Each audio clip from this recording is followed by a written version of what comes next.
So we are back here and welcome to all of you in the post lunch session, which is the plenary session. We are just ensuring that the three secretaries who were leading the group, they have joined or not. So I would just request hands up from Secretary DPIIT if he is joined back, or anybody from his ministry who can tell us.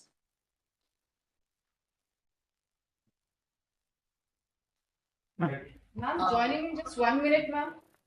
Just 1 minute. Perfect, thank you. Perfect, thanks. Secretary Shipping, has he joined? What is there? Already here, Yeah, I can see you, Sudhansh. Thank you very much. Now I'll just request the two ministers' office, their staff to confirm whether the honorable ministers have joined.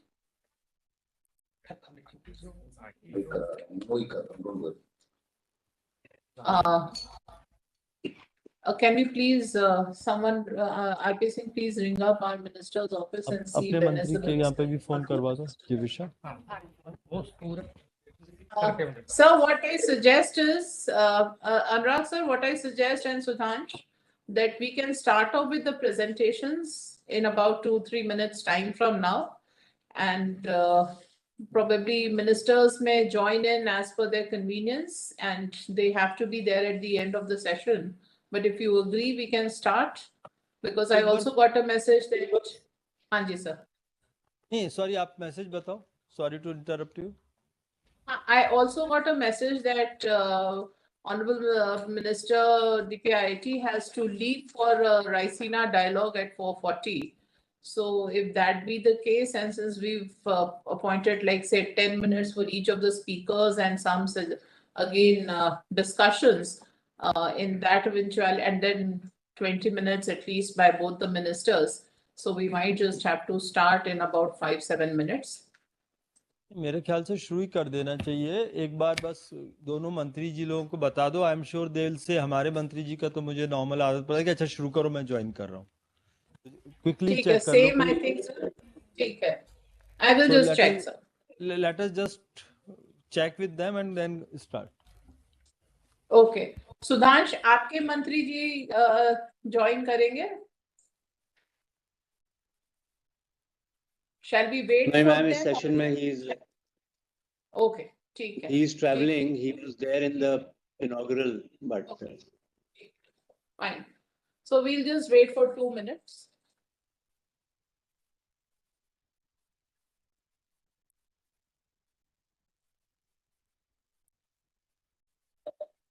Okay, so thank you very much. I think we, as Secretary DPIIT has suggested, and also we checked with our minister's office, he will join subsequently. We will start today's plenary session. Just to also apprise. I'm on the call. Good afternoon, sir, and we welcome you to this plenary session. Just to tell you, sir, that this session, all the three sessions were very well attended. We had about 1,000 in the logistics efficiency, as well as in the Ministry of Road Transport and Highways, about 1,000, and same was the number as far as DPIIT-led thematic sector goes. And there were a lot of discussions and also very good ideas that came forth for implementation of the budget announcements 2023-24. And there is a very positive response, as well as concrete suggestions on how we can implement fast-paced infrastructure building in the country for the next 1 year, or in fact subsequently, considering the capital outlay that railways as well as MORTH has got. The industry seems to be very happy, and they have several suggestions which can be included in our action plan. So starting with the first session today, I would request Mr. Sudhansh, Secretary Shipping, to make a presentation on improving logistics efficiency in the country.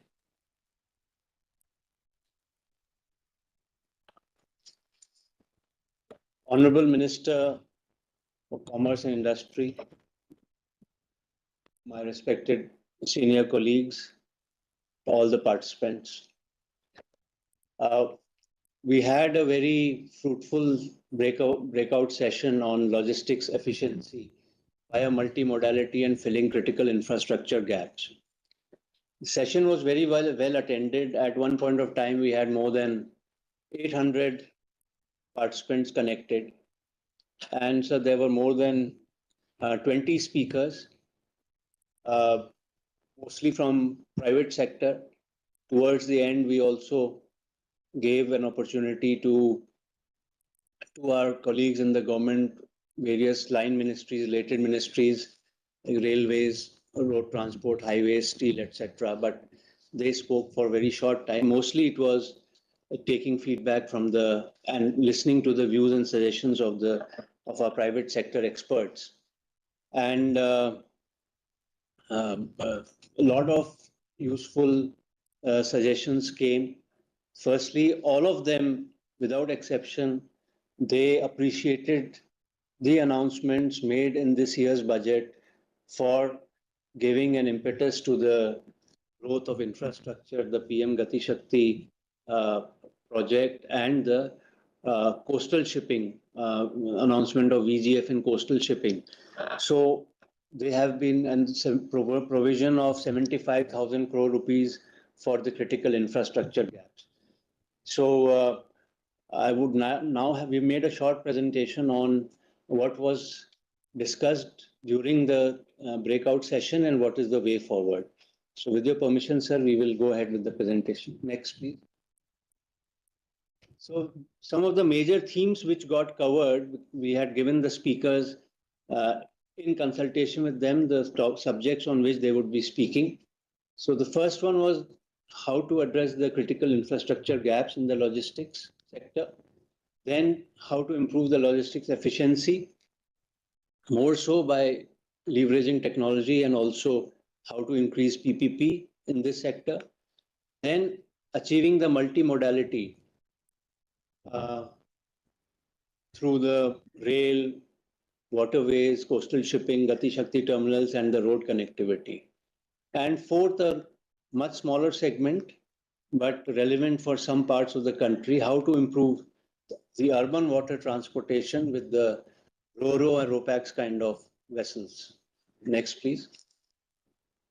So the main takeaways which we have compiled after listening to the 20 plus speakers, and we have tried to synthesize them here.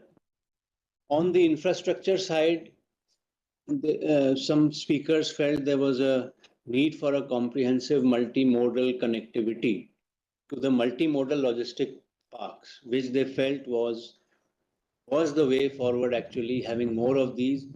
And even though many MMLPs have been announced, but to get them operational at the earliest. So this would be beneficial for the development of the multimodal ecosystem in the country. Then increasing the efficiency of our terminals and having more cargo to bring in larger, better economies of scale. Then having a more effective decision support system for infrastructure projects by leveraging the provisions of the National Logistics Policy. Then encouraging private investment in the infrastructure in all the sectors. And by the PPP, so a lot has been going on in the roads and power and port sector, but other sectors also to try and increase more PPP in these sectors. Then a very relevant point which came up was to explore alternative funding mechanisms, especially for long-term sources, because a comparison was given by some speakers about how financing is proving to be an impediment in the faster growth of the sector because they become less competitive as compared to their counterparts in some other countries. Next, please. On the multimodality front, the similar suggestion that there should be holistic development, which government is already trying through this PM Gatishakti model. So it was very well appreciated, and it was said that it needs to be taken forward. Then we need to aim towards setting benchmarks in multimodal transport and logistics, and to ensure seamless multimodality. Sir, under your guidance, this exercise of the comprehensive port connectivity plan, where 107 such gaps were identified, that was appreciated. That DPIIT made those, identified those 150 odd infra gaps, of which 107 were gaps relating to various major and non-major ports. So they said this was an example of achieving seamless multimodality, where the roads, railways, ports, everything would converge and get integrated in a seamless manner. Then to strive towards multimodality by developing infrastructure for bigger trucks. This suggestion came from the CEO of Agarwal Movers and Packers.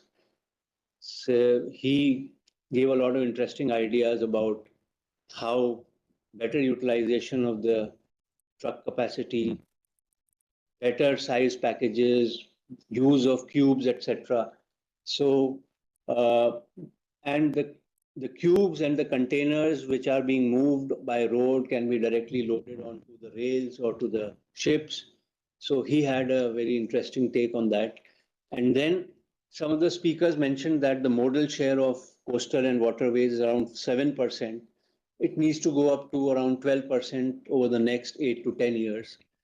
Then a lot of speakers mentioned on decarbonization, the eco-friendly measures which need to be adopted in the various sectors to make the logistics more sustainable, the green highways, the railway electrification, the green shipping, coastal shipping, etc.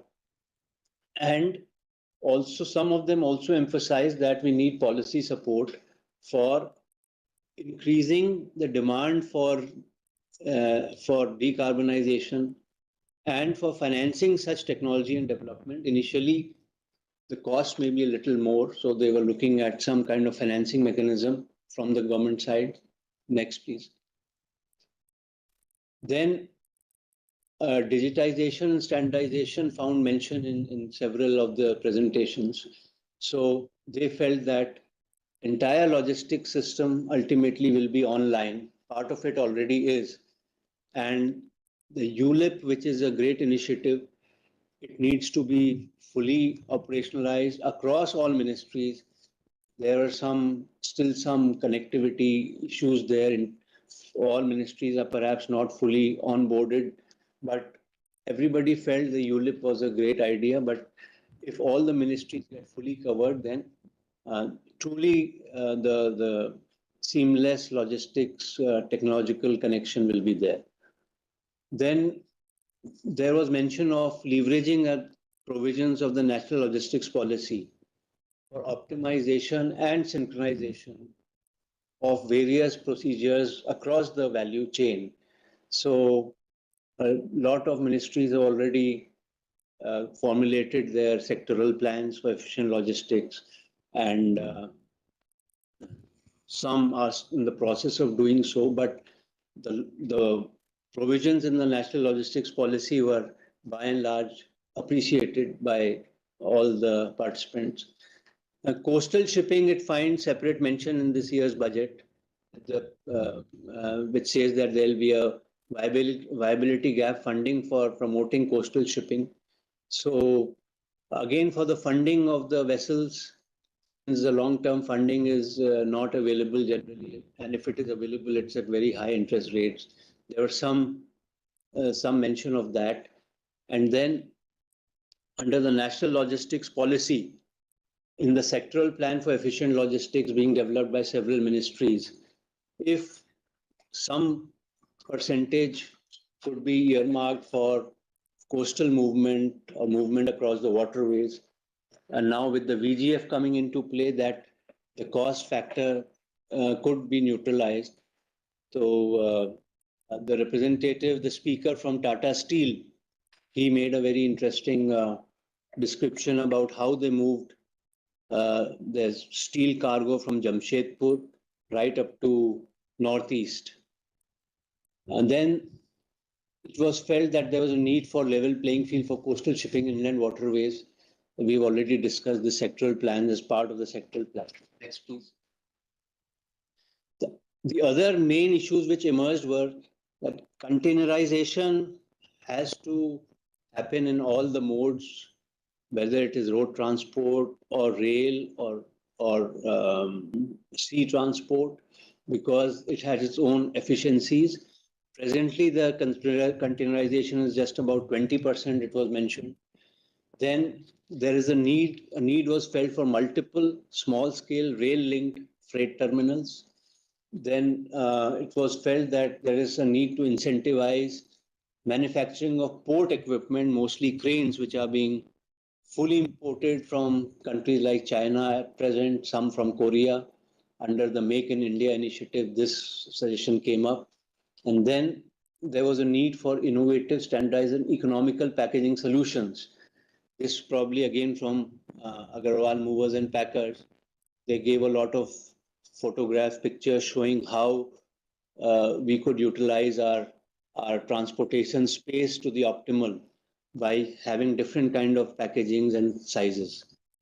And then this point came up from some of the steel and other industry participants that inland waterways can be used very effectively to transport heavy cargo from states like UP, Bihar, Bengal to the northeast through the Indo-Bangladesh protocol route.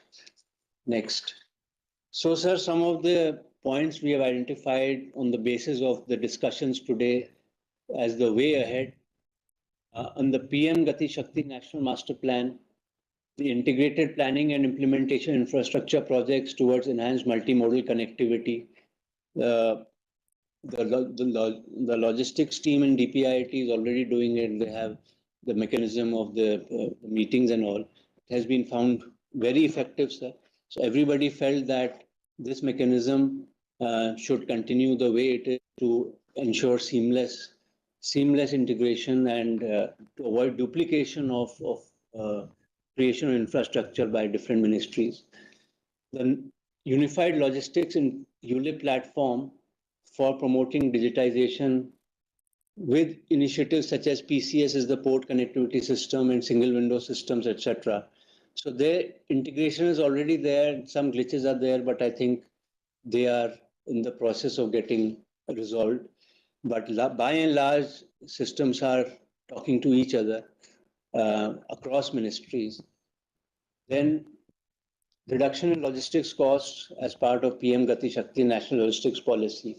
So this, since all these initiatives have started in the recent past, I think the actual reduction in costs is going to be felt, and probably when we try and quantify sometime later, we'll be able to see marked improvement here. Decarbonization of the process of promoting the use of renewables or lowering the carbon footprint by various means of transportation, including use of green fuels. Then having a robust pipeline of PPP projects to bring in to take advantage of the private sector efficiencies and to use private capital wherever it can be used for infrastructure creation. A lot of work is already happening in the highway sector, in the port sector, and to some extent in the railways also. And then the multimodal shift. Today, the transportation largely by highways, railways is number 2, waterways just about 7%.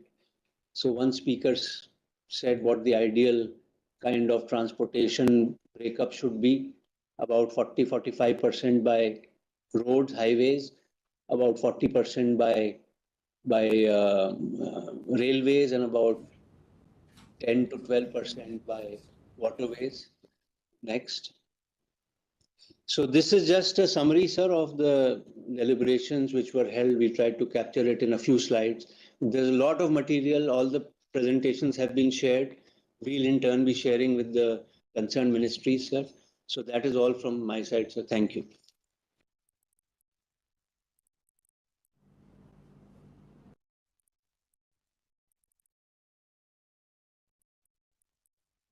Have a bit of a room of 10 minutes for any discussions or observations to be made. So any of our colleagues, officials, or from the private sector, because the groups were diversified as of now, I mean, in the breakout session, if anybody wants to come in and have a point over here, you're most welcome to do so.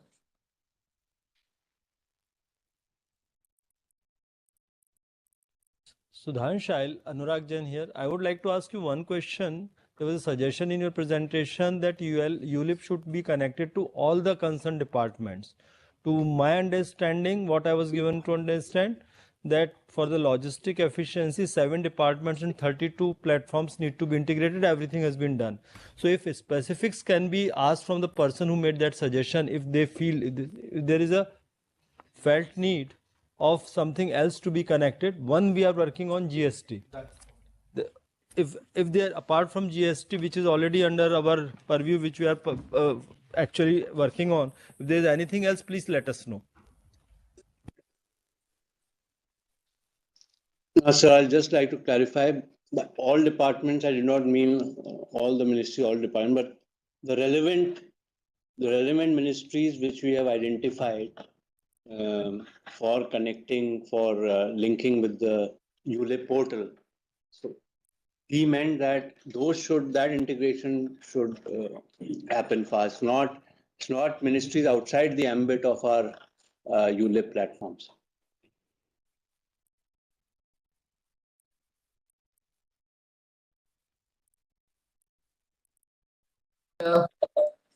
Summarizes the issue raised by Secretary DPIIT. Anyone else who would like to come in, if you can raise your hand virtually, we would be able to take you on a priority.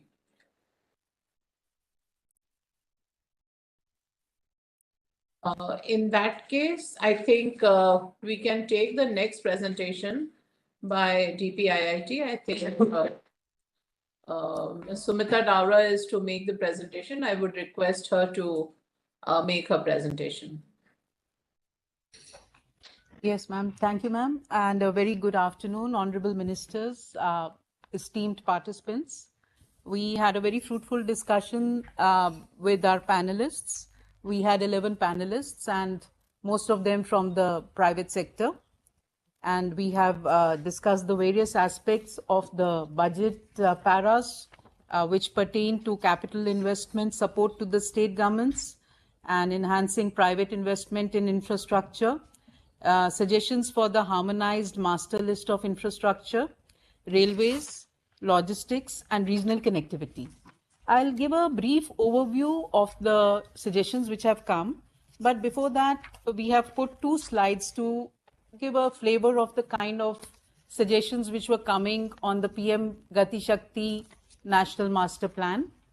The businesses felt that this gives a single view of the entire region and it helps to plan in advance and optimize the costs. Hence, it was felt that all the upcoming new infrastructure projects which have been announced in the budget, like we see for railways, there's a capital outlay of 2.4 lakh crores.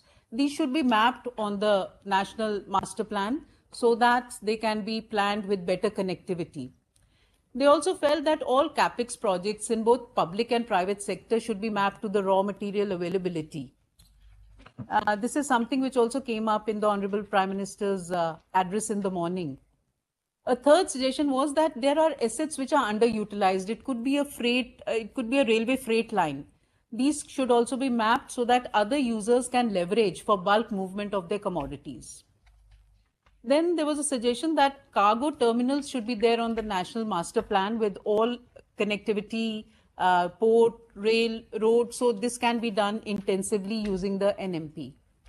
Next.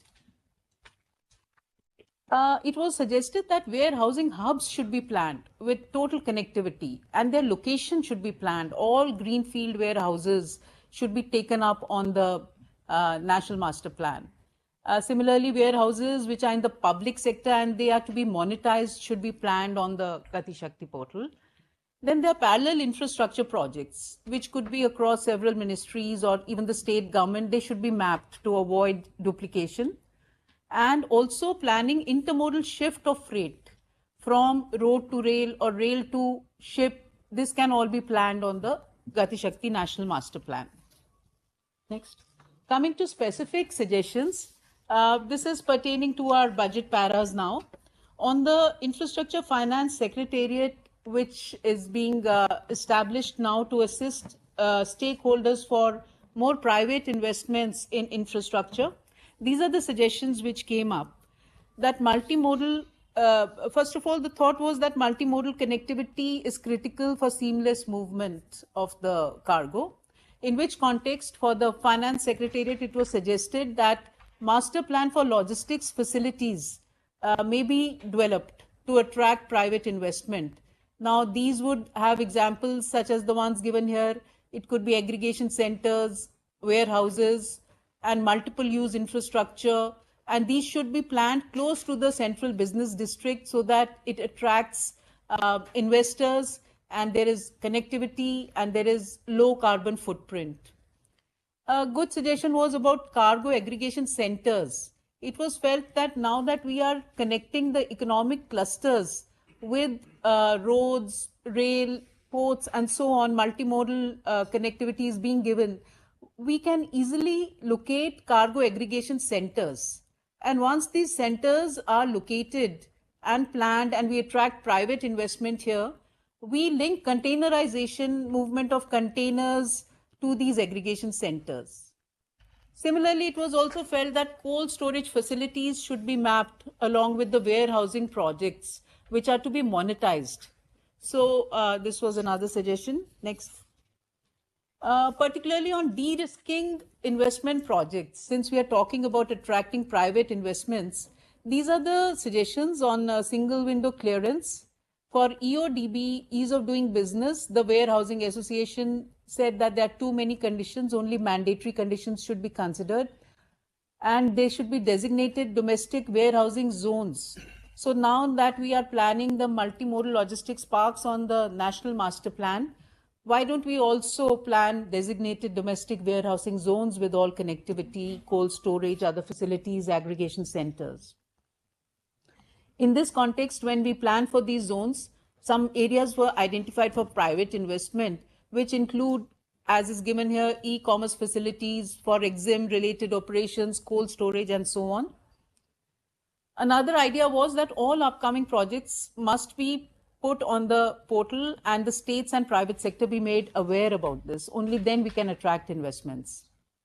And the master plan should be used to identify and prioritize projects. Now, this is very important. We may put a lot of projects, but priority, and we attract investments accordingly. For the states, it was suggested they should use the funding under the Finance Secretariat, the private funding, and they should also make use of the Special Central Assistance Scheme, where there is a significant enhancement to 1.3 lakh crore rupees, which is budgeted for the 50-year interest-free loans to the states. Next. This is another budget announcement on including more items under infrastructure for the harmonized master list. The harmonized master list, as we are aware, facilitates easier access to secured finance. And here the Warehousing Association has suggested that we should not have limits of minimum infrastructure or minimum area which we prescribe under the harmonized master list for warehousing sector. Whether it be the multimodal logistics parks or the cold chain related infrastructure or the warehouses. There should be both for public and private sector. This limit on size and value should be lifted, as also they should be brought out of the purview of the acts which are mentioned here. Similarly, the list must include EV truck charging infrastructure, which calls for a lot of investment, and the sector is seeing a lot of growth. And the social sector projects, including infrastructure pertaining to education, entertainment, and so on, must also be part of the harmonized master list. Next, please. For capital outlay, which has been enhanced in railways, which is para 50 of the budget, the lot of efforts are already going on, which were appreciated, and they were well detailed by the ED railways, and digital surveys, DPR preparation, clearances, which are being minimized because the NMP National Master Plan is being used. All this was appreciated, and the final locations which railways has been able to sanction, the final location surveys in this year, which is more than 400 compared to 57 last year, due to the use of the National Master Plan, was demonstrated, and these plotting and mapping was shown, and thereafter some suggestions have come about private sector engagement in railways through viability gap funding projects for new freight trains. Capacity sharing could be promoted. This we have already mentioned, this point. Social infra for disaster management, and multimodal connectivity in the Delta area. Also for the Delta area, the coastal area, it was suggested that coastal roads, this has come from the participants of the theme of the breakout group, that coastal roads must cover all the ports in a multimodal connectivity manner, covering the Delta area and all the other warehousing and storage facilities on the way. Going to logistics, the first mile, last mile connectivity issues, this came across as a very powerful suggestion, regional economic development plans. And it was specifically said that a big country like China has now divided its entire country into 19 regional zones. So why don't we also see this, because it will bring better connectivity for area to the regional hinterland. And we must use this, the database, by customizing applications, plan regional and urban level, and there should be comprehensive mobility plans. The urban areas are growing, and we must use the National Master Plan for all this. Similarly, mega infrastructure projects must be coordinated between center and state so that there are no last mile connectivity issues, and we should also prioritize social infra projects. This point has been mentioned. Coming now to the very last aspect of the budget para, the regional connectivity, city logistics was emphasized. Urban agglomerations are growing. We must have not just connectivity by way of infrastructure, but also faster modes of connectivity. Urban freight was emphasized. This is a growing area which needs focus for regional connectivity. And regional connectivity zones, as has already been discussed.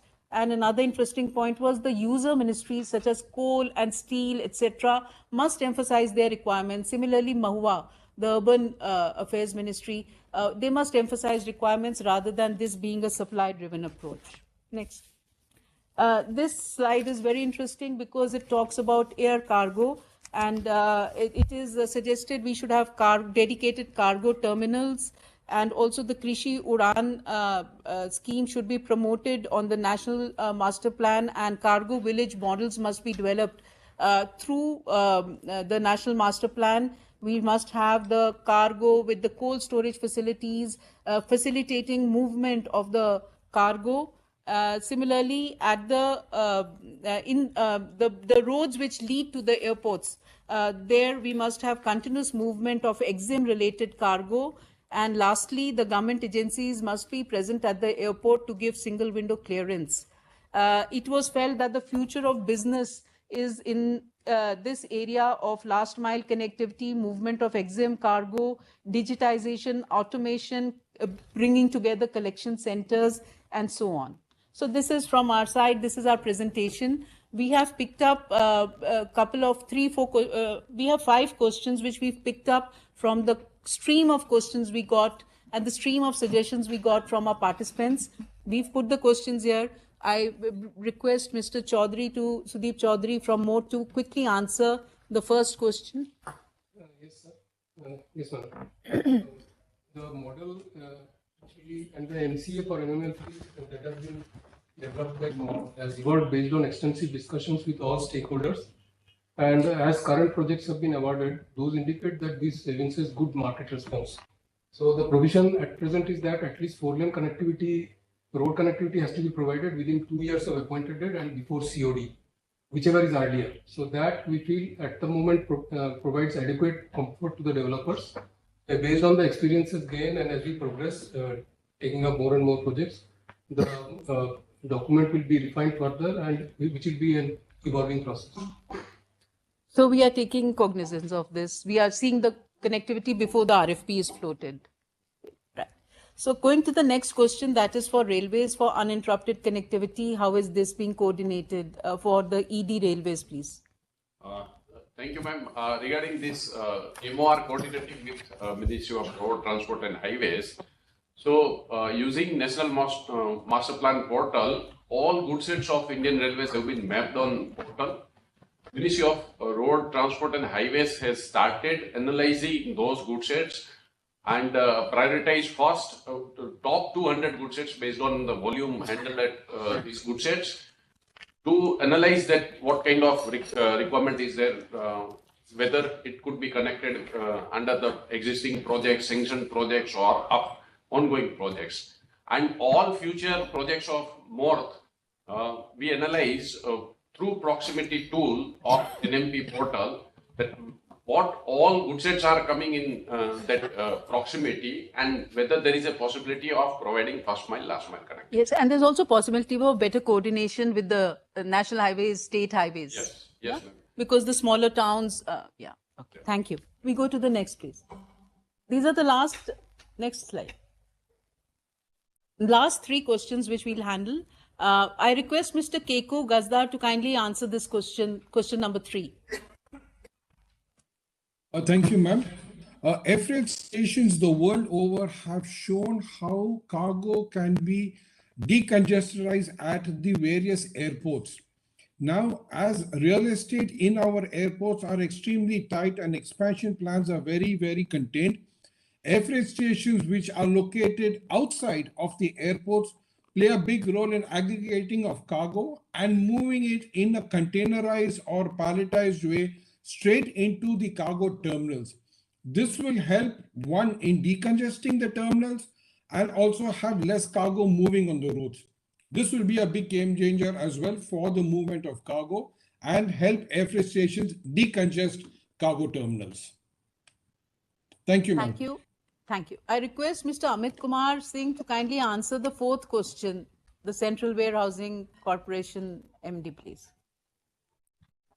As far as Northeast India is concerned, it is on our map and it is an important area for development of warehousing in the hilly region. We are already coming up in remote areas in Arunachal Pradesh, in Namsai, and in Zuneboto in Nagaland. These warehouses are already under construction.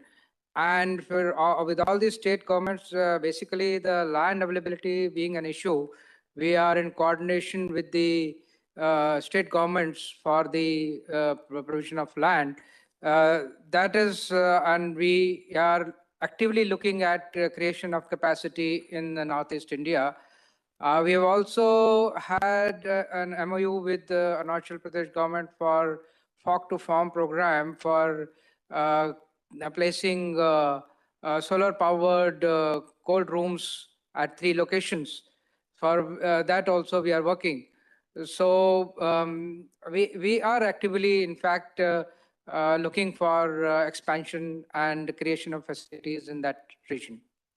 Thank you. Thank you. The last question on connecting the coastal areas with ports and other infrastructure for logistics efficiency. Mr. Sudeep, please, Chief Engineer MORTH. Actually, the MMLPs that MORTH has conceptualized, 35 of them are Prasmala. So those have been prioritized based on extensive scientific analysis and also estimation of freight, segregation, disaggregation, requirements, estimation, etc. And the whole 2 part, basically assessment was done, network analysis based on deep study. So that revealed that which are the most potential basically nodes where this will be the most required ones. So Bharatmala phase 1 scope being frozen already, MORT will be open to basically taking up more such projects in coming times, depending upon the estimations and basically requirements. Thank you. Thank you to all our participants and the panelists. Thank you, ma'am. Over to you.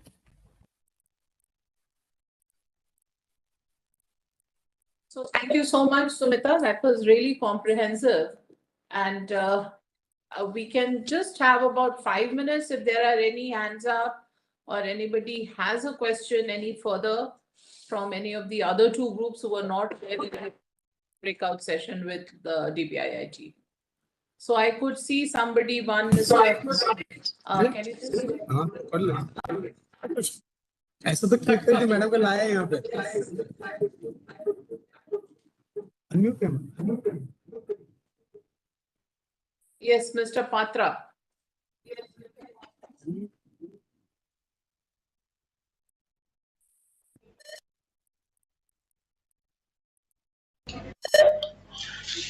Yeah, good afternoon, everybody.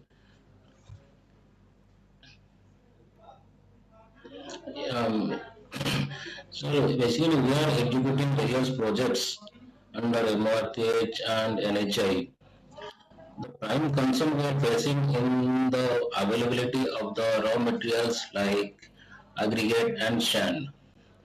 While preparing the DPR, government should make provision of allocating the stone quarries and sand quarries.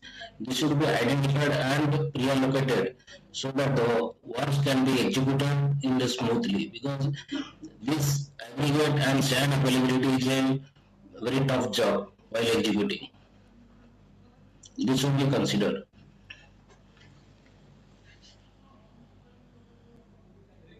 Okay, that's a fair point, and this came up in discussion even in our group. Anurag sir, would you like to answer that question? So I think that goes without. It's a good suggestion, should be accepted by all executing agencies, that at the time of DPR, and now that we have got the PM Gatishakti National Master Plan, in the NPG this could be discussed where the quarry is. But of course the quarry allocation for minor minerals will be with the state government. So we'll have to sort of create one more level of networking. We'll have to connect with the state government, but that's a good suggestion and it will really expedite the implementation. Before I start on my own presentation, I think, sir, this is a good idea, and I also feel that we should be able to map quarries as on the PM Gatishakti portal itself, because it helps in two ways. Number one, it also helps in assessing the cost to be bid for the road projects or any other project for that matter. And secondly, it also brings in more transparency to the administrators as to where the material is coming from and how much should be charged by way of lead. And thirdly, this would also bring in a bit of transparency and ease of doing business, because then we can, the authorities can start applying for clearances early on itself in the project, because this really is a very big problem, and we face this problem on a day-to-day basis in our projects. So I think, sir, we can incorporate this suggestion. Madam, with your permission, may I come in, please? Yes, please. Please introduce yourself. My name is Anil Devli. I represent the Indian National Shipowners Association. I have one point to make. I could not participate in these discussions. This is with particular relevance to DPIIT. The DPIIT will remember that there was a PPP, Public Procurement Policy 2017, which prescribed that any contracts under 200 crores would be restricted to local content. However, Indian shipping could never take advantage of that, because exemption was granted in respect of procurement from Indian ships. And these kind of exemptions were granted without any reference to any one of us, neither our ministry nor to the industry, which meant that the policy which was beneficial for procurement and would have in these past 3 years helped to grow Indian fleet itself was put aside, and the Ministry of Petroleum and its CPSEs and PSUs were granted the permission to float contracts to foreign shipping companies. We would like to urge that in the future, at least, though these policies which are beneficial are made, we should be allowed to take, corporate citizens should be allowed to take advantage, and these kind of exemptions should not be granted unless the views of the trade are taken into consideration. Thank you.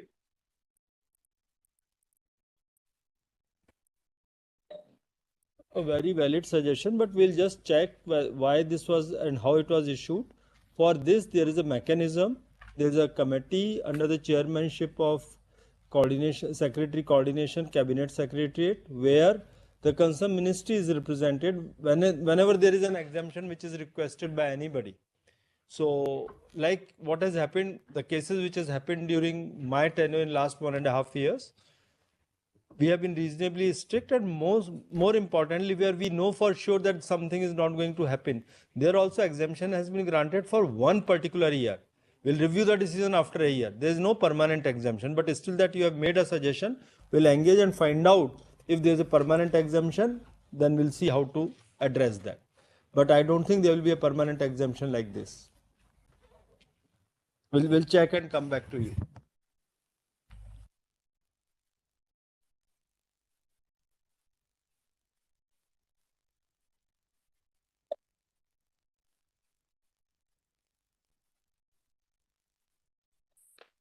Thank you very much. Can we put on the presentation on investment, infrastructure development and investment opportunities?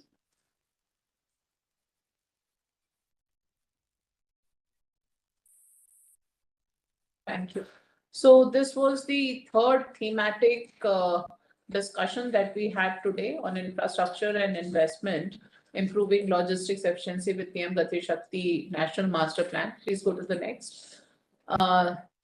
So the participants were as follows from the roads and highways construction sector, port, shipping and waterways, railways, aviation, steel sector, telecom, power, renewable energy and logistics. We had about 16 panelists who spoke on different subjects, and they shared their inputs across multiple topics and some cross-cutting topics. The main themes that emerged from the discussions was infrastructure planning in coordination with both the union ministries as well as the state governments. And one of the strong points that emerged was that whenever we do any infrastructure project, taking the states on board is very, very essential for success of that project. Funding infrastructure, participation of private sector, it also emerged very broadly that there is a huge appetite. It was also shared by many of the speakers that the banking system is today looking at investments, healthy investments, and they're ready to finance projects. Of course, with certain underlying factors, but that's a very healthy sign as far as CapEx spending is concerned. Streamlining and accelerating project execution, which had emerged in the first session itself, that we should front prepare our projects and only then go for project execution. That will de-risk both the concessionaire as well as the project from long-term delays and locking of capital. Innovation and technology, there has to be, we must leverage new technology, alternate materials for faster pace of construction as well as sustainable construction. And lastly, the point that was raised was on the policies and regulations, and one very strong point that emerged was that the policies and regulations should be long lasting and not be subject to any certain sudden changes and risks to which leads to risking the projects and project financing. So now we have certain themes that have been culled out from the session. So integrated planning via PM Gati Shakti National Master Plan was the underlying theme from all of the participants. And there was a very strong voice asking for access to the asset mapping that has happened on the PM Gatishakti National Master Plan. The second vertical on which there was a lot of discussion was on how to improve investments and attract investors. It also clearly emerged that there is a lot of FDI that is waiting to come into the country. Foreign investment funds are looking at India for investments, subject to certain caveats, of course. They talked broadly about optimization in the engagement models. Some of the older models may need some amount of tweaking. The asset monetization, especially being led by like the Power Grid Corporation and NCI, has attracted a lot of attention, traction, as well as finance. So one of the suggestions was that we may also look at monetization of some of these state assets.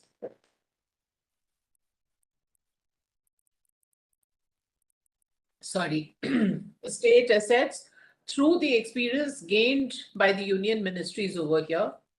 There is an appetite to invest in the states as well, and enhancing capital availability. But the other thing which was voiced commonly through all the speakers was reducing the cost of capital. So we need to work towards reducing the cost of capital.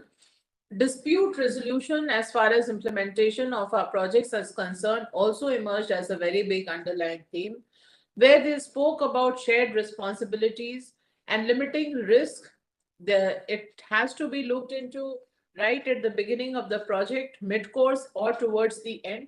There has to be a proper allocation of where the risk lies and how do we manage the risk framework.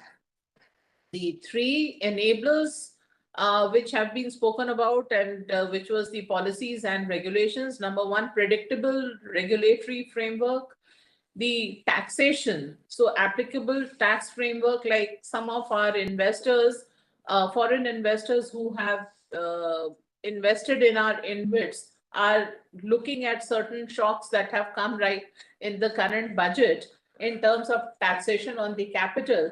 So that is, which is going to, in a way, affect the returns on the capital that has been deployed. That came up. And of course, use leveraging technology in a big way. And again, when we talk about leveraging technology, it again centered around the PM Gatishakti National Master Plan and the kind of data which has come in.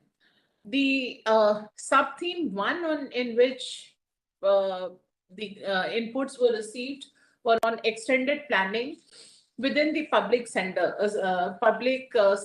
So here, in fact, everybody appreciated the use of PM Gatishakti portal and how concerted planning is happening now. In fact, we in the Ministry of Road Transport and Highways have benefited a lot itself, and that is something that shows the use and how going forward each of the ministries, when they start using the PM Gatishakti portal, there will be optimization of alignment, optimization of cost, and of course developing common infrastructure. So one of the ideas that came up was while we are developing our highways, we invariably should have common ducts for OFCs, other pipelines, gas pipelines, etc. This was one of the comments that came in.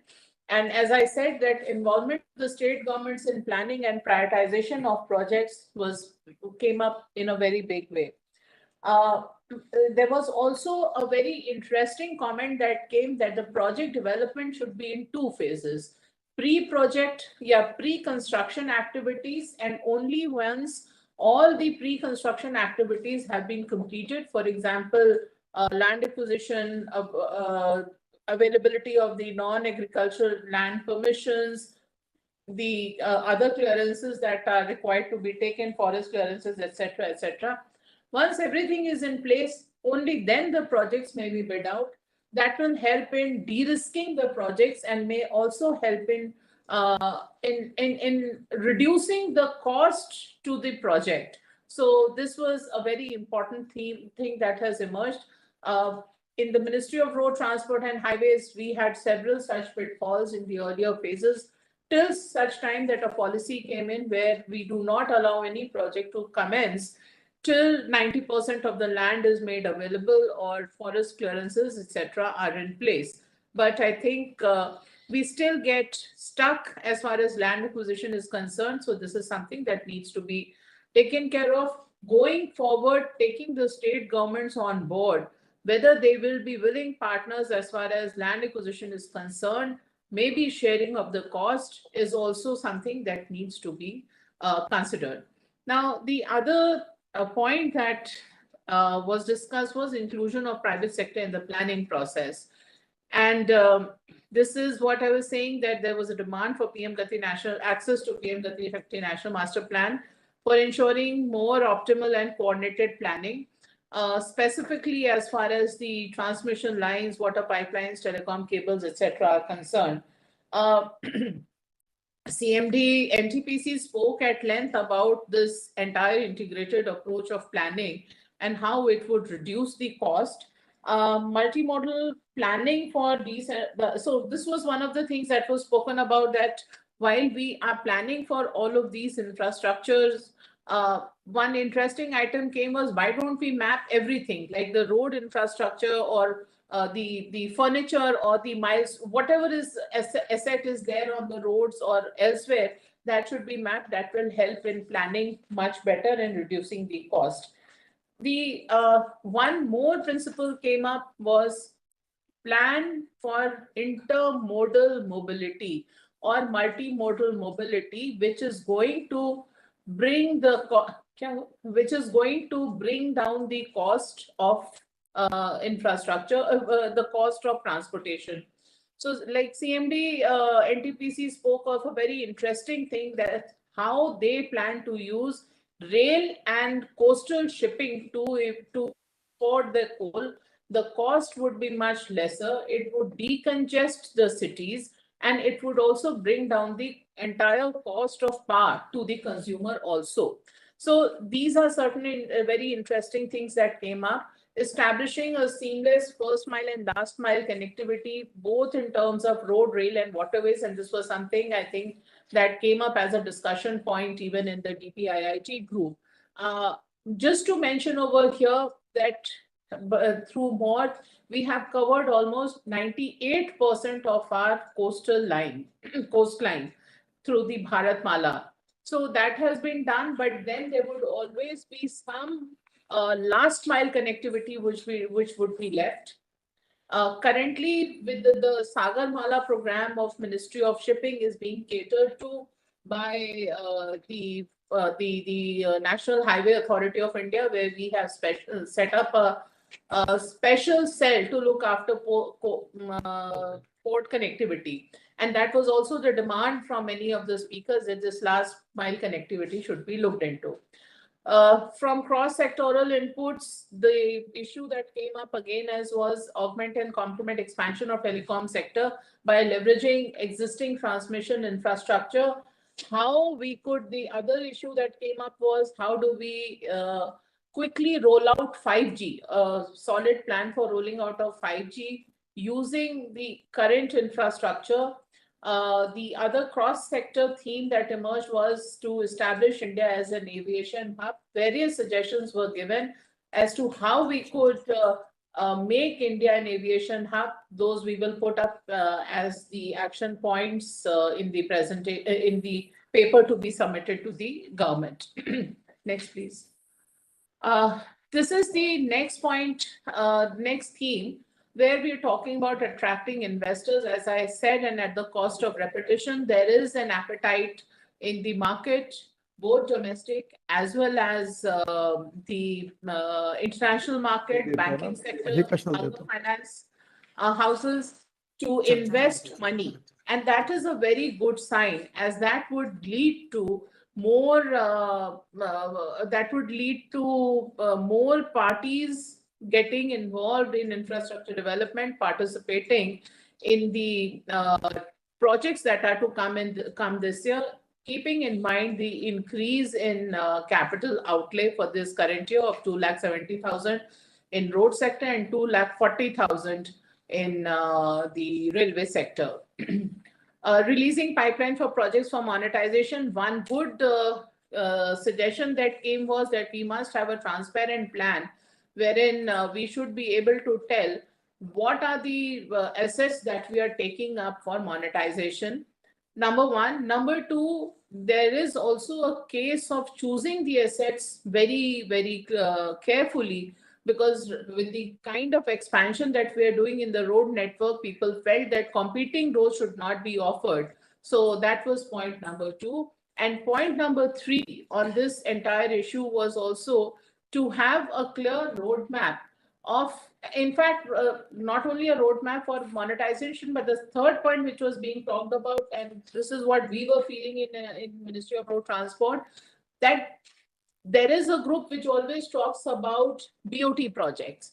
There is a certain amount of risk. There are certain elements because of which the uptake on BOT has declined in the past few years, although we are doing BOT projects. But one of the models that emerged from this discussion was that build roads and then monetize. That de-risks the stakeholder from putting in his money and not getting equitable return on whatever capital he or she has deployed. So these were some of the things that were talked about.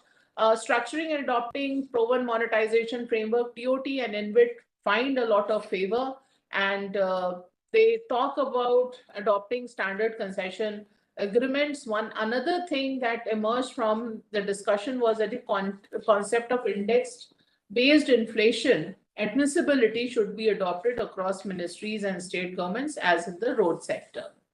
Next, please. In order to leverage the domestic long-term capital into infrastructure, the permissible share to be raised from 5% to 15% for insurance and pension funds as an InvIT. Currently, there is a cap of 5% and 15%. There is a demand from the industry, and this is something that should be looked into by DEA. Emphasis on reducing cost of capital, which I have spoken about a little, pre-project preparation and early risk identification. One very important thing that came out was creation of a green taxonomy. So everybody has been talking about green financing, green bonds, green financing, etc. But nobody really knows what is green and at what level can we attract the green word. So creation of a green taxonomy is important. It was also suggested that currently, even internationally, there is no standard set. India should take the lead and standardize the definitions and attract global investments. Long-term offtake agreements with price guarantee for enhancing capital availability for renewable power generation was also very strongly felt that the agreement should be long-term and they should be guaranteed. Next. Now on dispute resolution, as I said, was a very important point of discussion and several speakers spoke about this. So there has to be a shared responsibility between the authority, the private stakeholder, and the financiers, because currently what's happening is each one of them act in a different direction, each protecting their own interest and not really looking at the project interest at all. So this shared responsibility for dispute resolution needs to be brought in.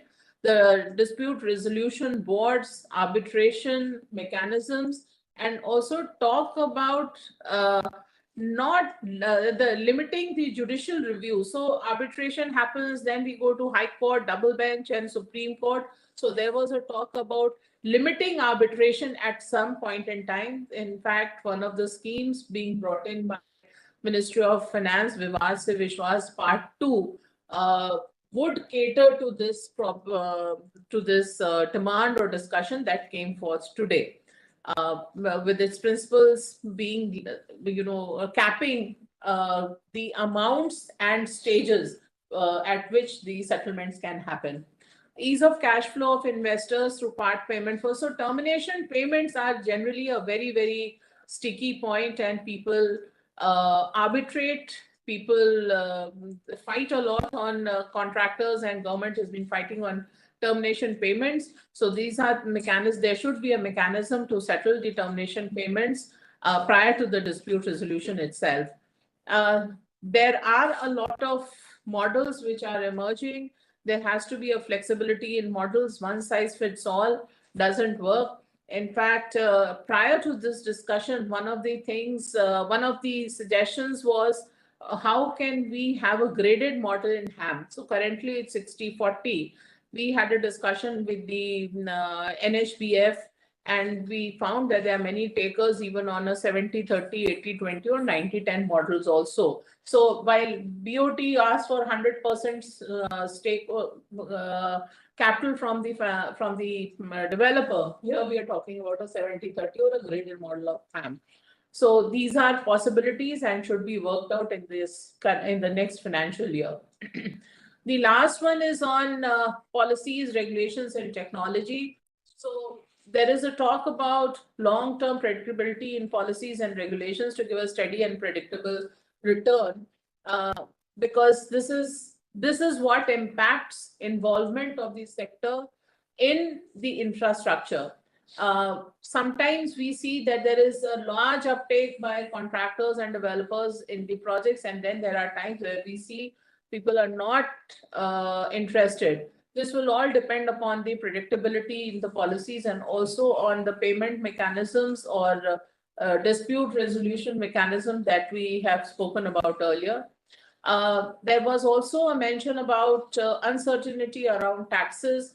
Like last year, the tax GST was raised from 12% to 18%, and I know NHI and ministry dragged its feet for many months, not treating it as change of law. So those mechanisms, those provisions have to be very clear, and so that money is not locked or capital is not locked. The talent development was something that came up again in this session as it had cropped up in the first session. There is a need to get more talent. There is a need to retain talent and to train whoever is working. This is something that I wanted to add. Whenever there is a mishap, it has been quoted by the industry that this mishap in terms of falling of a girder or collapse of a bridge happened because the skilled manpower was not there. So we do need to understand the necessity of skilling manpower.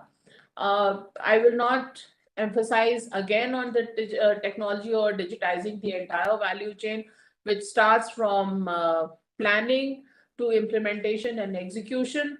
The one good thing that emerged was circularity. I forgot to mention it earlier. We spoke about how scrapping of vehicles would help the steel industry as well as reduce the carbon emissions. But during the discussions, there was also a talk about how the trash from the digital trash also needs to be dealt with. So that was on the technology and the value chain. So circularity also was a very big topic of discussion. Monitor digital readiness. We have to put our infrastructure in place. I will not mention this again, but this has to be mentioned over here emphatically that the industry strongly spoke about innovative machinery through PLI and manufacturing in long term and short in imports in short term. So there was a specific mention that as far as road safety items are concerned, there are certain items or there are certain things which are available only in the international markets and not available here in India at the moment, and there needs to be a mechanism to allow import of these elements or items. I think that was the last. Thank you very much. If there are any questions, we'd be happy to take the questions.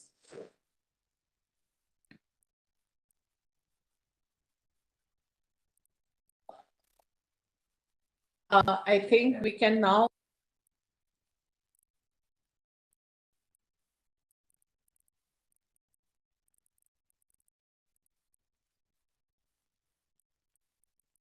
So we can now move towards the concluding session. Our Honorable Minister Road Transport and Highways is here, as well as Honorable Minister DPIT Commerce is also here. So I first request Minister Commerce to please give his concluding remarks on this topic or webinar today. Thank you very much, Secretary. Truly a delight to be a part of this webinar because I believe this entire concept that Prime Minister Modi has started is not only unique, but is getting better by the passing of each year. And I think there are three elements to this initiative. There is this concept, there is a connect, and there is a context in which the dialogue takes place. The concept truly takes the budget beyond the 1st of February, one-day budget where the focus remains largely on the tax proposals. People are debating the immediate benefits that one can get and the larger big picture. What truly the budget is all about is completely lost. In fact, the budget reflects the plans of the government for the coming year and how they will impact the many years to come ahead. And basically, it's a statement of expenditure. It's a statement which shows which direction the country is going to go in, what the taxpayers' money and the country's resources are going to be used for. And therefore, I think these series of 12 webinars are truly empowering the people of India with more information about what the budget really is all about and helping us get very good inputs from the stakeholders of all sorts in terms of how we can implement the budget better. This also helps us connect with the stakeholders in terms of getting feedback from them, helping us disseminate the plans of the government and of the budget, and helps stakeholders also get confidence and a deeper understanding through this connect of what is intended in the budget. And lastly, the context in which this entire budget has been drawn up is better understood by all the stakeholders, I believe, at the end of these engagements. So truly, the Prime Minister has come up with a unique initiative, and I have no doubt in my mind that the usefulness of these webinars is very much appreciated. The feedback that I get from industry and many of the participants of the earlier webinars is phenomenal. Incidentally, the Prime Minister also connected India's past, present, and future very beautifully.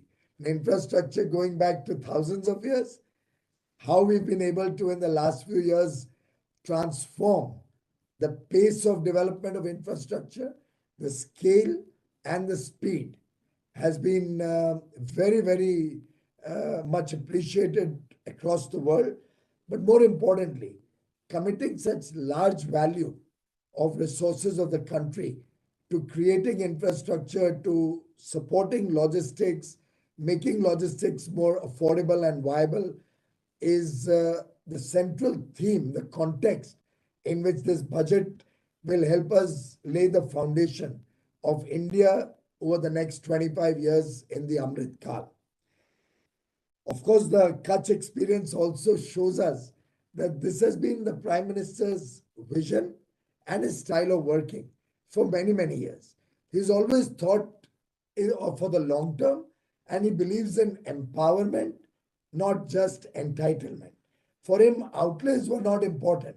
What was important were the outcomes. We saw that in the development of Kutch. I personally have experienced that at Kevadia too. The Kevadia concept, the project where the Narmada Dam is situated, where he developed the world's tallest statue of Sardar Vallabhbhai Patel, the Iron Man of India. Initially, there was a lot of criticism. Oh, he spent such a large amount of money and time and effort creating a statue. While on the one hand, it truly is empowering, the statue gives you a sense of, deep sense of satisfaction that you're paying back a debt of gratitude to Sardar Patel. It also makes you feel proud as an Indian for your achievements, but it also has helped develop the entire region into a tourism hub. In lakhs and lakhs of people go there today. Infrastructure is getting developed in the entire region. And today it's become a hub of activity. My own sense is Kevadia alone, just like Kutch, will have probably a lakh of crores of economic activity per year going forward. So this is the deep thinking that that is behind Prime Minister Modi's focus on infrastructure. And I think that was well understood and reflected in the day's deliberations. I noted very particularly his idea that we must create a mechanism to forecast the needs of various materials that are required for infrastructure development. And the team in our department, working closely with the state governments and the Mines and Minerals Department, will look at this suggestion of the Honorable Prime Minister. I would also like to compliment the organizers, you Secretary DPIIT, all your colleagues in the various ministries, and the friends in both the ministries particularly, for really bringing together high quality of participation, both in numbers and in the level of engagement. Very good presentations were made and the summaries were brilliant.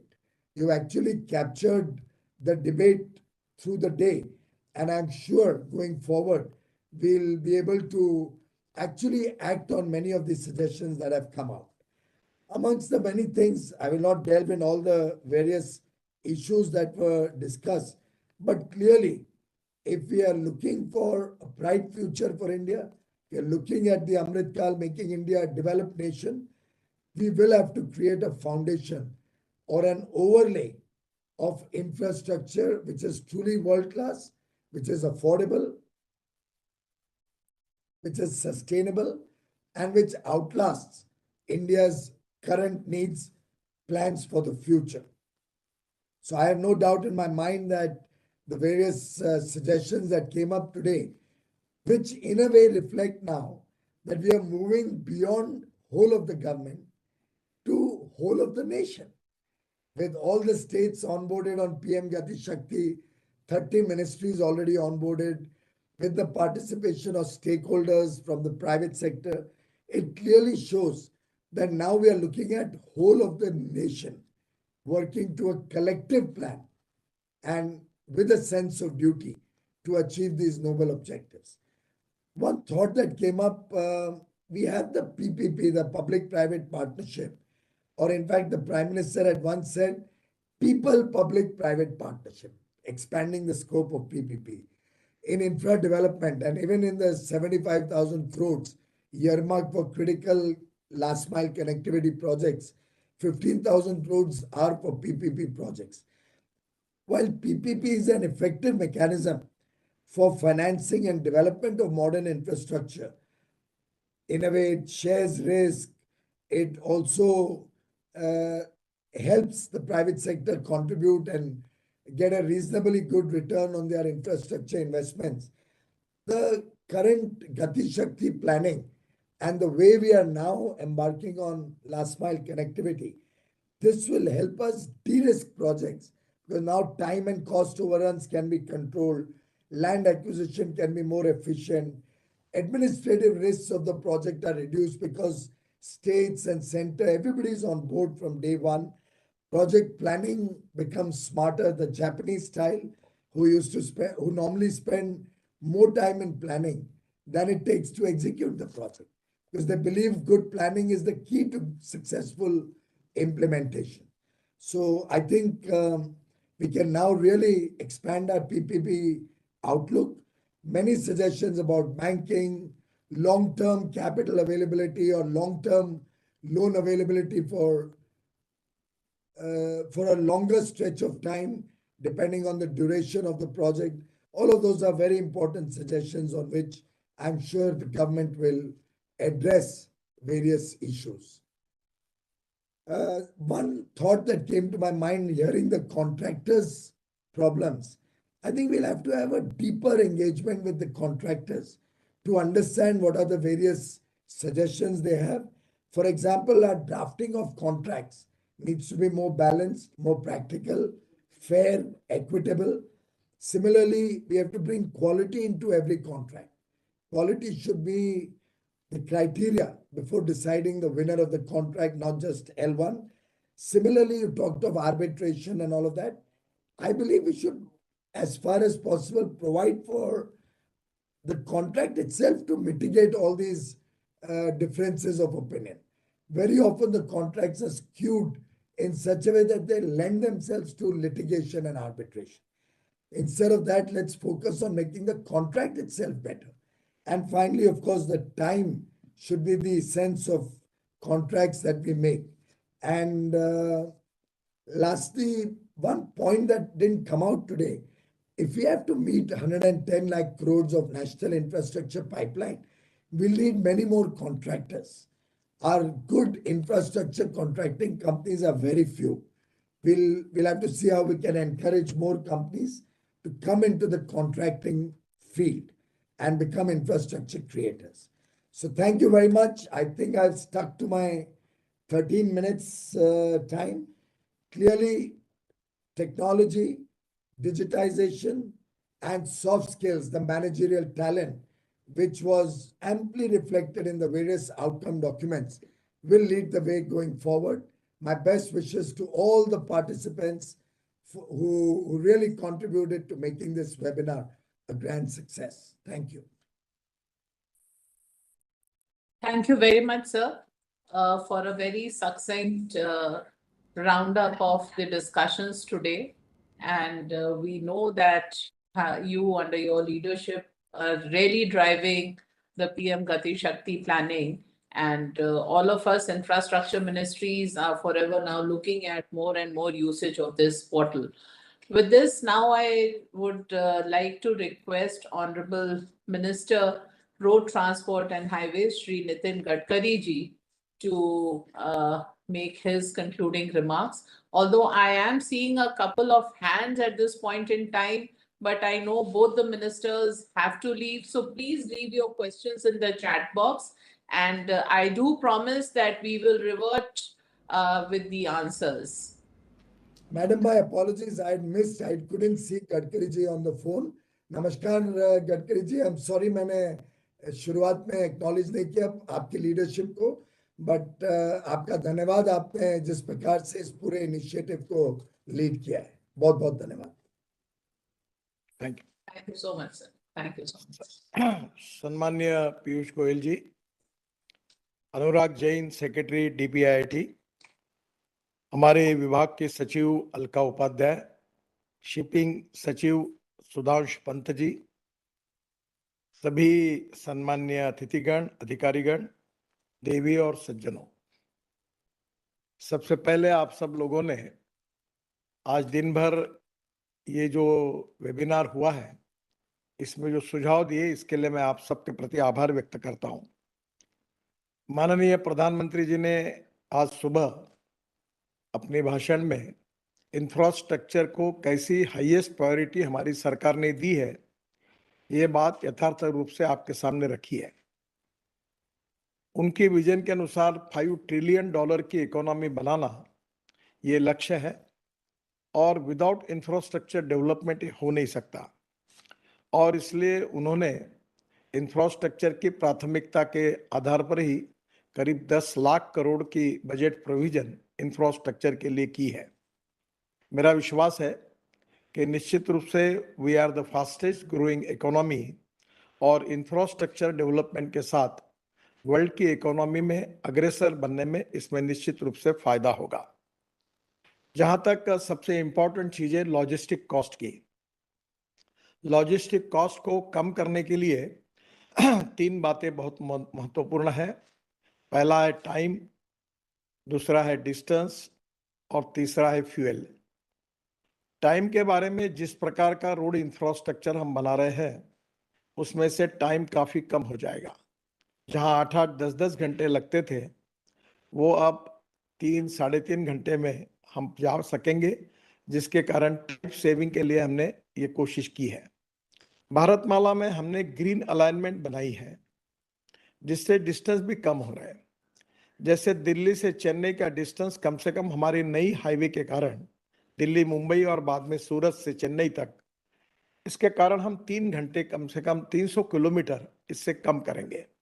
तो पहली बात तो ऐसी है कि logistic cost कम करने के लिए डिस्टेंस कम करने के बारे में प्रधानमंत्री जी के मार्गदर्शन में भारतमाला 1 और भारतमाला 2 में जो कुछ काम हो रहा है, उसमें निश्चित रूप से उसके परिणाम मिलेंगे। दूसरी इंपॉर्टेंट चीज है, टाइम भी कम हो जाएगा। मैं बहुत से बड़े बड़े शहरों के बारे में काफी बड़ी जानकारी मेरे पास है कि जो हम विश्वास नहीं कर सकते, इतना समय हमारा कम हो जाएगा।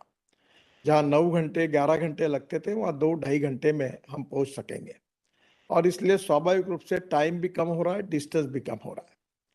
तीसरी जो बात इंपॉर्टेंट है, जिसमें मेरी मिनिस्ट्रीज की तरफ से हम विशेष रूप से ध्यान दे रहे हैं और इस पर ज्यादा प्राधान्य देने की गरज है, वो ये है कि पेट्रोल और डीजल की तुलना में हमें import substitute cost effective pollution free और इंडिजिनियस सॉल्यूशन की ओर जाना पड़ेगा। और इसी के लिए हम मिथेनॉल, इथेनॉल और इलेक्ट्रिक, और अभी तो हम लोग दिल्ली से जयपुर एक ई हाईवे बनाने के लिए भी प्रैक्टिकली अध्ययन कर रहे हैं। स्वाभाविक रूप से ई ट्रक आएंगी और आगे चलकर तो यहाँ तक कंसेप्ट पर विचार कर रहे हैं कि कंटेनर अगर निकलता है पोर्ट से, तो रोड के बाजू में हैंगिंग होकर जैसी रोप पे जाती है, वैसा लटक कर आकर कंटेनर डेपो तक पहुंच जाएगा। तो नेचुरली ये लास्ट माइल कनेक्टिविटी तक अगर ये गुड्स जाएगा तो कॉस्ट बहुत कम होगी। एक बात जरूर है कि पोर्ट पर जो कस्टम्स और बाकी फॉर्मेलिटीज है, उसको डिजिटलाइज करके उसमें भी सरलीकरण करने के बारे में निश्चित रूप से हमारी तरफ से मैं भी उसके बारे में फाइनेंस मिनिस्ट्री को लिखने वाला हूँ। इसके साथ साथ जो इलेक्ट्रिक एज ए फ्यूल है, वो बहुत सस्ती है, इंडिजिनियस है, और इसलिए उसका भी उपयोग करेंगे। एलएनजी, वो भी आज बहुत अच्छी तरीके से हमारे यहाँ सस्ता होता है। गैस इकोनॉमी की तरफ हम जा रहे हैं और मेरा विश्वास है कि जहाँ 100 रुपये का डीजल लगता है, वह 40 रुपये का एलएनजी लगता है। अभी मैं कंस्ट्रक्शन इक्विपमेंट मशीनरी के एक्सपो में गया था और इलेक्ट्रिक पर और एलएनजी पर बहुत बड़े प्रमाण पर बड़े बड़े कंपनियों ने अपने इक्विपमेंट तैयार किए थे, और दिन अब दूर नहीं है कि जल्दी वो हम कर पाएंगे। और नेचुरली हम ये कोशिश कर रहे हैं कि अल्टरनेटिव फ्यूल पर जो इक्विपमेंट बनाएंगे, उसके बारे में हम एनएचआई में क्या उनको और कोई सहूलियत दे सकते हैं, जिससे वो लोन पर लेंगे तो नेचुरली इंटरेस्ट में अगर कोई सहूलियत दे पाएंगे तो उसकी कॉस्ट थोड़ी ज़्यादा होने के कारण उसका उपयोग हो सकेगा। मुझे विश्वास है कि हम आप सबके प्रयासों से जो हमारी लॉजिस्टिक कॉस्ट 14 से 16% तक गई हुई है, वो 5 साल के अंदर हम टाइम, बाद में डिस्टेंस और फ्यूल कॉस्ट और नई टेक्नोलॉजी को स्वीकारते हुए हम निश्चित रूप से सिंगल डिजिट में यानी 9% तक लाने की प्रधानमंत्री जी ने हमारे सामने एक चैलेंज रखा हुआ है, और निश्चित रूप से हम उसके ऊपर जाएंगे। जहां तक प्रधानमंत्री जी ने जो सुझाव दिया था, उसमें water, power, transport and communication, चारों क्षेत्रों के बिना इंडस्ट्री नहीं आएगी, और इसमें सुधार करने के लिए हाईएस्ट प्रायोरिटी सरकार ने दी है। और इसीलिए वाटरवेज, एयरपोर्ट्स, रिवर पोर्ट्स और उसके साथ साथ हमारे रोड, हाईवे और उसके साथ आईटी कनेक्टिविटी, इन सब बातों का विकास कोऑर्डिनेशन में करने के लिए गतिशक्ति, प्रधानमंत्री गतिशक्ति योजना का भी उपयोग हो रहा है। जहां तक आपने जो बातें रखी हुई है, उसमें से निश्चित रूप से वो बहुत महत्वपूर्ण है, और प्रधानमंत्री जी ने हमको कहा है कि इन सुझावों को आपके विभाग में बैठकर इसको जो जो स्वीकारने में हम कर स्वीकार सकते हैं, उसमें तुरंत कार्रवाई करके उसको स्वीकार करके बजट का इम्प्लीमेंटेशन प्रभावी रूप से करना है। सम ऑफ द की एस्पेक्ट में आपने बीओटी मॉडल के बारे में काफी चर्चा हुई है। मुझे याद है कि ये बीओटी का पहला रोड देश का करने का मौका मुझे मिला जब मैं महाराष्ट्र में मंत्री था 96-97 में। तब ठाणे भिवंडी बाईपास या नेशनल हाईवे पर पहला बीओटी हमने शुरू किया था, और इसके बाद देश में इसमें काफी बड़े प्रमाण पर काम हुए। पर 2014 में जब मैं मंत्री बना, तब दुर्भाग्यवश लैंड एक्विजिशन नहीं, यूटिलिटी शिफ्टिंग नहीं, फॉरेस्ट एनवायरनमेंट क्लियरेंसेस नहीं, और बीओटी में प्रोजेक्ट दिए गए थे। करीब 406 प्रोजेक्ट 3,85,000 करोड़ के स्टोल प्रोजेक्ट थे और बहुत बड़ी समस्या थी। पर हमारे विभाग के अधिकारियों ने, इंजीनियर, कॉन्ट्रैक्टर, बैंकर सब साथ बैठकर हम रात 12-12, 1-1 बजे तक प्रोजेक्ट टू प्रोजेक्ट बैठते थे और हमने करीब 3 लाख करोड़ के एनपीए से भारतीय बैंकों को बचाकर सॉल्यूशन निकाला है। और अभी भी हम डिपार्टमेंट में हर समय बैठकर हम लोग कोशिश करते हैं कि don't break the law, bend the law to the last limit of breaking point, और जो लॉजिकल, इथिकल और लीगल है उसी के आधार पर वे आउट निकालकर हमने उस समय काम किया था। आपने आप जो बात कही है उसमें निश्चित रूप से बीओटी मॉडल में जो सुझाव आपने दिए हैं उसके बारे में हम फिर से एक बार सेक्रेटरी, एनएचआई चेयरमैन, कुछ रिटायर्ड एक्सपर्ट और कुछ मार्केट के भी, हमारे इंडस्ट्री के भी एक्सपर्ट लोगों की सलाह करके एक मीटिंग बुलाकर आज के सुझाव और इन सब बातों की चर्चा करके इसका इम्प्लीमेंटेशन हम करेंगे। निश्चित रूप से बीओटी में आज प्रधानमंत्री जी ने कहा है कि पीपल, पब्लिक का इन्वेस्टमेंट, और ये बहुत महत्वपूर्ण है। और इनविट मॉडल में आपने देखा होगा कि हमें बहुत बड़ा सक्सेस मिला है। हमारे यहाँ जब हम बॉम्बे स्टॉक एक्सचेंज में हमने लॉन्च किया था तो 10 दिन का टाइम दिया गया था, पर हमको पहले दिन 7 घंटे में हमारा bond issue 7 times over subscribe हुआ और मुझे अपना सब कार्यक्रम छोड़कर मुंबई आना पड़ा और बॉन्ड इशू को क्लोज करना पड़ा। तो निश्चित रूप से जनता भी तैयार है और हमने रिटर्न्स भी 8.05% दिए थे। पर इसमें थोड़ा सा बीच में एक अड़चन आई है कि इस इनकम पर टैक्सेशन के कारण थोड़ा बहुत दिक्कत है। उसके बारे में फाइनेंस मिनिस्टर से चर्चा करेंगे, चर्चा करके उसके बारे में भी सॉल्यूशन निकाल कर ये जो पब्लिक प्राइवेट इन्वेस्टमेंट को बढ़ावा देना है, ये जो प्रधानमंत्री जी ने कहा है, इस बात को हम निश्चित रूप से स्ट्रीमलाइन करेंगे।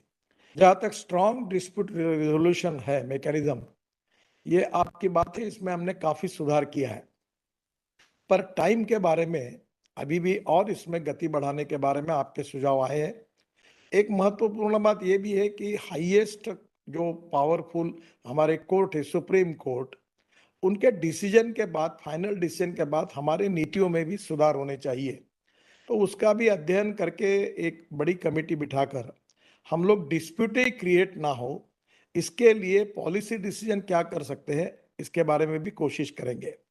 दूसरी इंपॉर्टेंट चीज है कि डिस्प्यूट क्रिएट होने के बाद निर्णय समय पर नहीं करना, ये अलग अलग लेवल पर जो समस्या है वो सबसे ज्यादा है। दूसरी बात है कि जब निर्णय करते समय when there is a dispute between the two party, one party cannot be a judge. तो कभी कभी वो जो पार्टियां होती है उसमें जो डिस्प्यूट में जो इंडिपेंडेंट, इम्पार्शियल, फेयर डिसीजन होने के साथ साथ कभी कभी एक प्रकार से जिस प्रकार का हमारी तरफ से लोगों पर प्रेशर खड़ा होता है उससे भी लोगों की तकरारें होती है।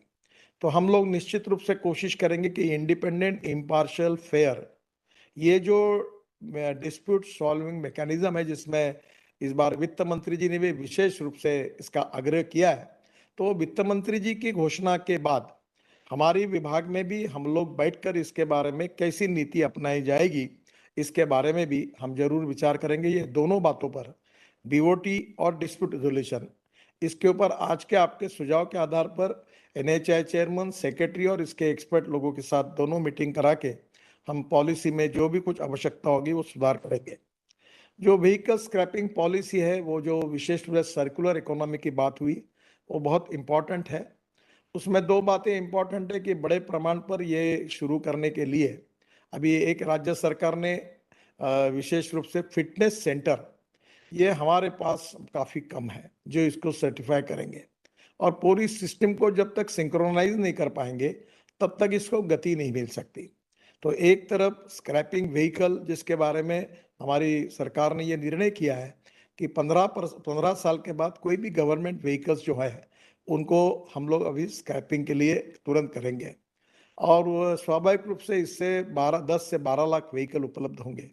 इसके साथ साथ स्टेट गवर्नमेंट को भी इंसेंटिव वित्त मंत्री जी ने दिए हैं, और मेरी निश्चित रूप से बातचीत जो राज्य सरकार से हुई है, कल मैं आंध्र में था, तो राज्य सरकार भी इस प्रकार के निर्णय कर रही है, जिसके कारण ये सर्कुलेशन इकोनॉमी में ये स्क्रैपिंग को बहुत महत्व हुआ है।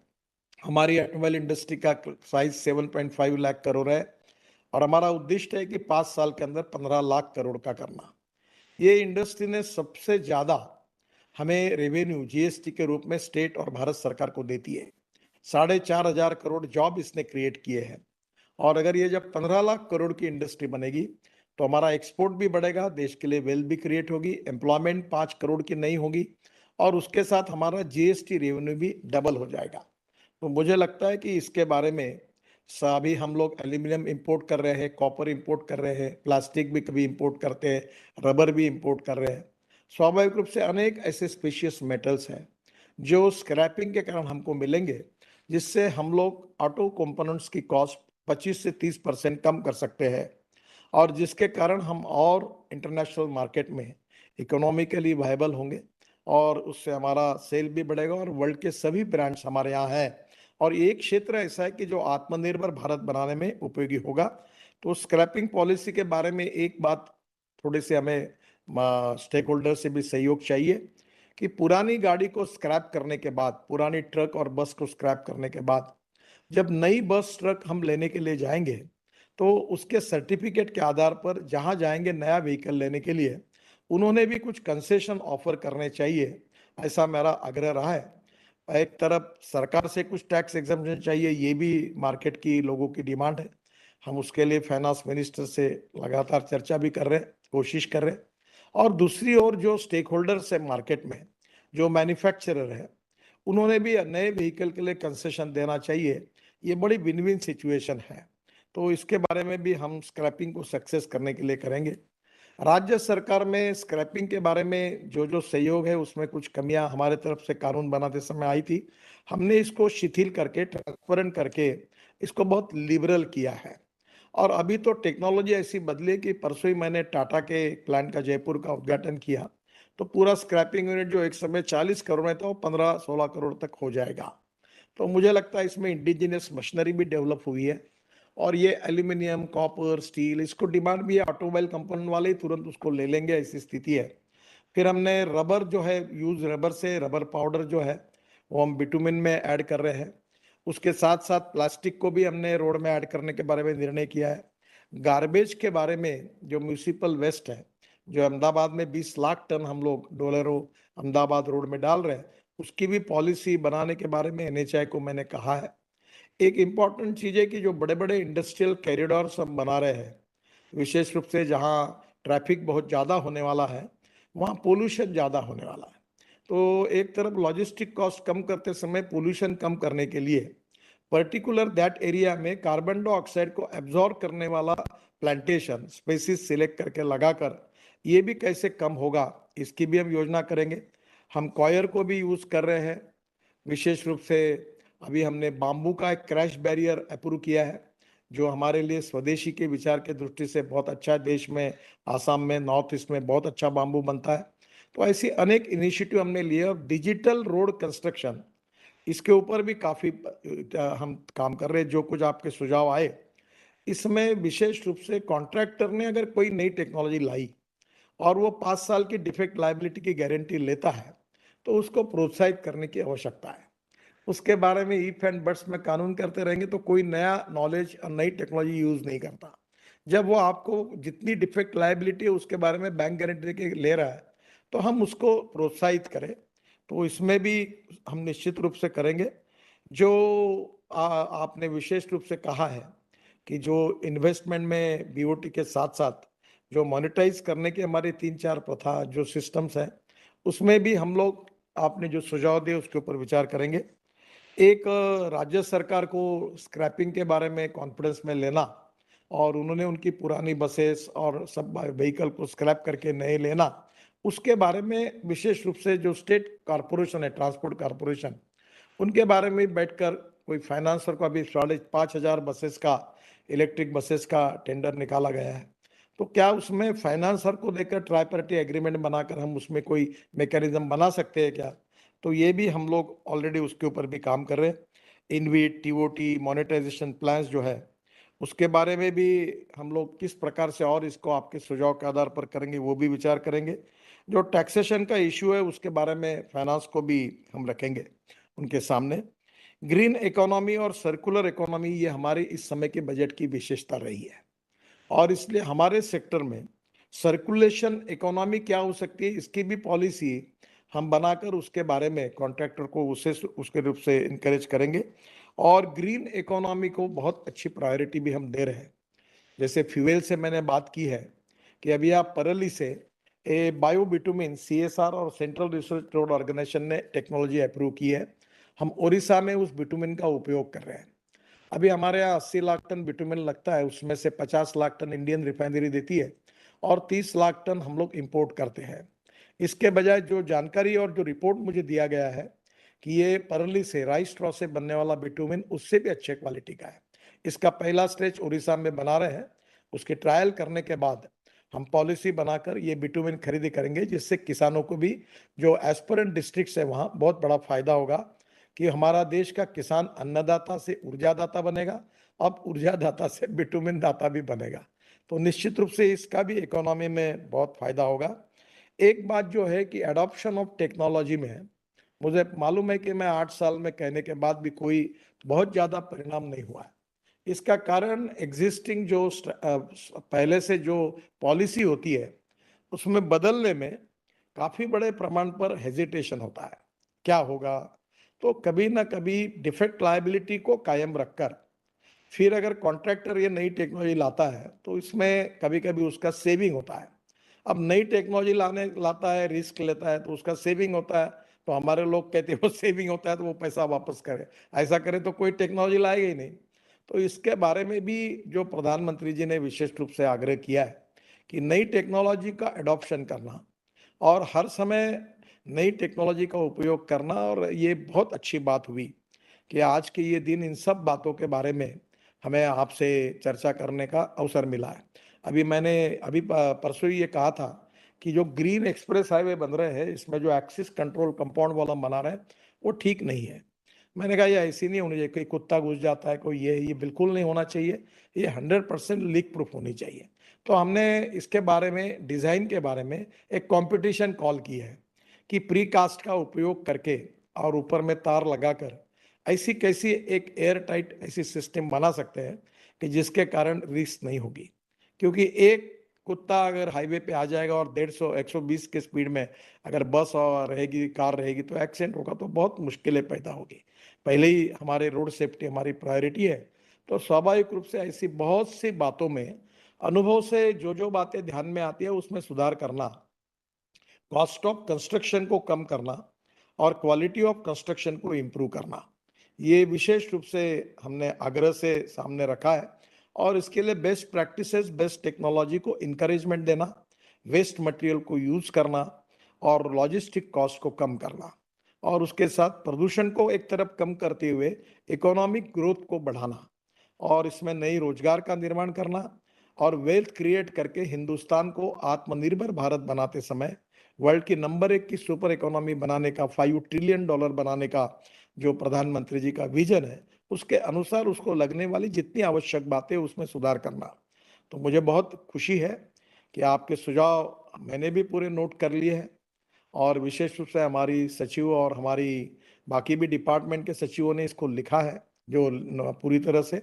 और ये मिनिस्ट्री में छोटे ग्रुप बनाकर इसके प्लस माइनस में डिटेल स्टडी करके आपकी सबकी बताई हुई महत्वपूर्ण बातों को हम इम्प्लीमेंट करने की कोशिश करेंगे।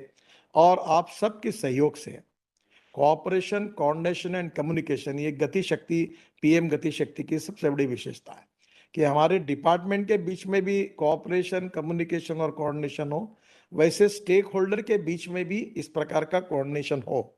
और इसीलिए मैं आज आपके सामने ये घोषणा करता हूं कि हमारे मिनिस्ट्री में bank of ideas and innovation नाम की हम एक वेबसाइट NHI में और NHI DCL में दोनों जगह खोलेंगे।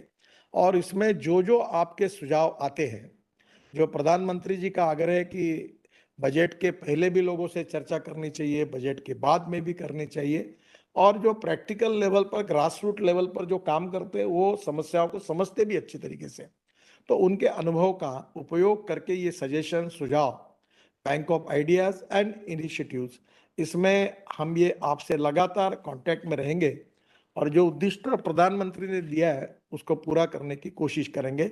आपका सहयोग बहुत अच्छा रहा है। मैं फिर से एक बार आप सबको धन्यवाद देता हूं और विशेष रूप से आपकी इस सुझावों का गंभीरता से विभाग में विचार होगा, ऐसा विश्वास देता हूं। फिर से एक बार आप सबको बहुत बहुत धन्यवाद, आप सबका अभिनंदन, शुभेच्छा, नमस्कार।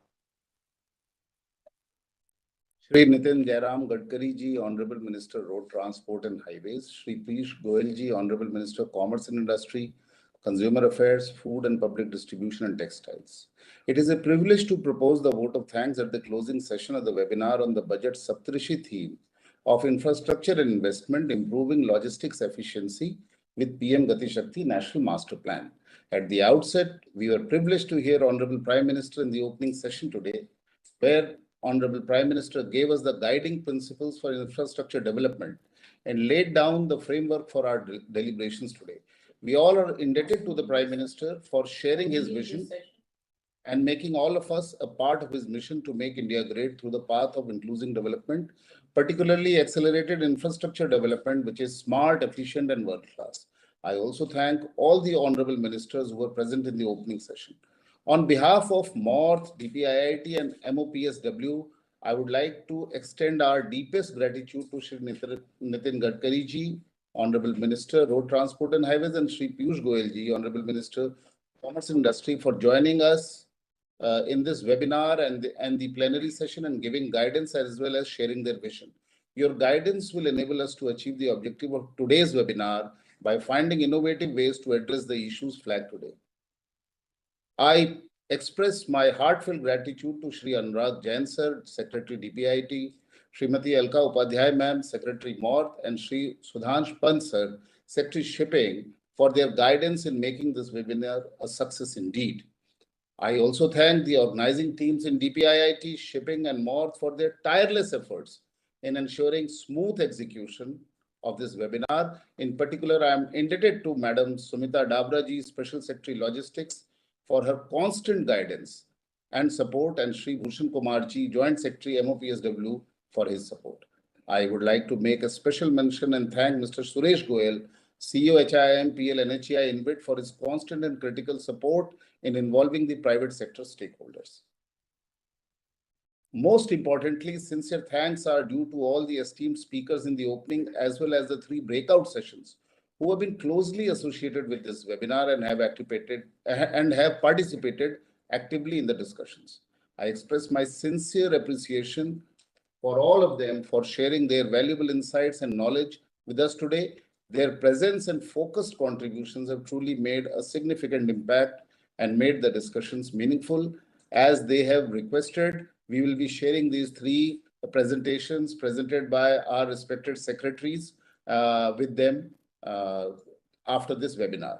I would like to thank all our attendees from the government as well as the private sector who have been so patient, and they have remained with us throughout the day, and for their enthusiastic participation.